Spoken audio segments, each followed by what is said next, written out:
Hi. ஸ்கூலில் வந்து 11th and 12th bio maths படிச்சுட்டு காலேஜில் கம்ப்யூட்டர் சயின்ஸ் இன்ஜினியரிங் இல்லைன்னா ஐடி டிபார்ட்மெண்ட் வந்து இப்போ நீங்கள் படிக்கிறீங்க, நீங்கள் அந்த ஸ்டூடெண்ட்னா உங்களுக்கு தான் இந்த வீடியோ. இதில் வந்து நான் 2 முக்கியமான விஷயம் தான் சொல்ல போகிறேன். இதை மட்டும் நீங்கள் தெரிஞ்சுக்கிட்டாலே போதும். அது என்னன்னா, மொதல் விஷயம் வந்து உங்களுக்கு வந்து கம்ப்யூட்டரோட பேசிக்ஸ் தெரிஞ்சிருக்கணும்.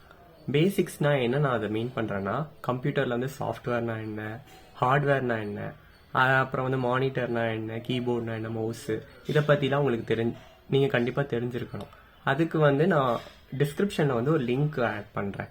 அந்த வீடியோ வந்து நீங்கள் செக் பண்ணிக்கோங்க. செக் பண்ணுங்க. அது வந்து உங்களுக்கு அது பார்த்தீங்கனாலே உங்களுக்கு புரியும். 2வது விஷயம் வந்து ப்ரோக்ராமிங். ஒரு வெப்சைட்டோ ஆப்போ டெவலப் பண்ணுறதுக்கு ப்ரோக்ராமிங் தான் பண்ணணும். ஓகேயா? இப்போ வந்து என் பர்சனல் ஸ்டோரியை சொல்கிறேன். என் தங்கச்சி வந்து 11th அண்ட் 12th பயோமேக்ஸ் தான் படித்தாங்க. படிச்சுட்டு கம்ப்யூட்டர் சயின்ஸ் இன்ஜினியரிங் இப்போ செகண்ட் இயர் வந்து காலேஜில் படிச்சுட்டு இருக்காங்க. அவங்க வந்து என்ன பண்ணாங்கன்னா, ஒரு கிராஷ் கோர்ஸ் படித்தாங்க வீட்டு பக்கத்துலேயே ஒரு இன்ஸ்டியூட்டில் 2 months கோர்ஸ். அது வந்து கண்டிப்பாக படிக்கணும்லாம் நான் ரெக்கமெண்ட் பண்ணல. ஆனால் அவங்க ஆசைப்பட்டாங்க, படித்தாங்க. ஸோ உங்களுக்கும் அந்த மாதிரி ஆசைன்னா படிக்கலாம். ஆனால் நான் வந்து என்ன உங்களுக்கு ரெக்கமெண்ட் பண்ணுறேன்னா, W3 ஸ்கூல்ஸ்னு ஒரு வெப்சைட் இருக்கு. அதில் வந்து சி லாங்குவேஜ் வந்து ஈஸியாக லேர்ன் பண்ணலாம். எப்போவுமே வந்து ஃபர்ஸ்ட் சி லாங்குவேஜ் படிங்க, ப்ரோக்ராமிங்கே தெரிலனா. அதுதான் பேஸு. அதை படித்தாலே போதும். இன்னொரு விஷயம் எல்லாரோட மைண்ட்லேயும் ஓடிக்கிட்டு இருக்கும். நம்ம வந்து 11th அண்ட் 12th பயாலஜி படித்தோம். ஆனால் வந்து கம்ப்யூட்டர் சயின்ஸே 2 years படித்தவங்களுக்குலாம் நம்மளை விட நல்லா தெரிஞ்சிருக்கும்.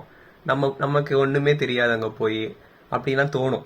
ஆனால் அப்பெல்லாம் ஒன்றும் கிடையாது. அந்த 2 years வந்து அவங்களும் ரொம்ப பேசிக்கான விஷயங்கள்லாம் படிச்சிருப்பாங்க. எக்ஸ்ட்ரா வந்து அவங்க ஒரு லாங்குவேஜ் படிச்சிருப்பாங்க, அவ்வளோதான்.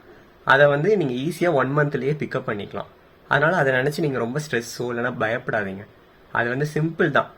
எதுவுமே வந்து நம்மளால் புரிஞ்சிக்கவே முடியாத இதில் இருக்கும், ரொம்ப ஹை ஸ்டாண்டர்ட்ஸில் வந்து காலேஜில் இருக்கும் அப்படிலாம் நினைக்காதீங்க. பேசிக்கான ப்ரோக்ராமிங் வந்து சி மட்டும் முடிஞ்ச வரைக்கும் உங்களுக்கு எவ்வளோ அண்டர்ஸ்டாண்ட் பண்ண முடியுதோ அது வரைக்கும் படித்தாலே போதும். இந்த 2 விஷயம்தான். ஒன்று வந்து கம்ப்யூட்டரோட பேசிக்ஸ் தெரிஞ்சிருக்கணும், இன்னொன்று வந்து ப்ரோக்ராமிங். W3 ஸ்கூல்ஸில் வந்து படிங்க. லிங்க் வந்து நான் கீழே ஆட் பண்ணுறேன்.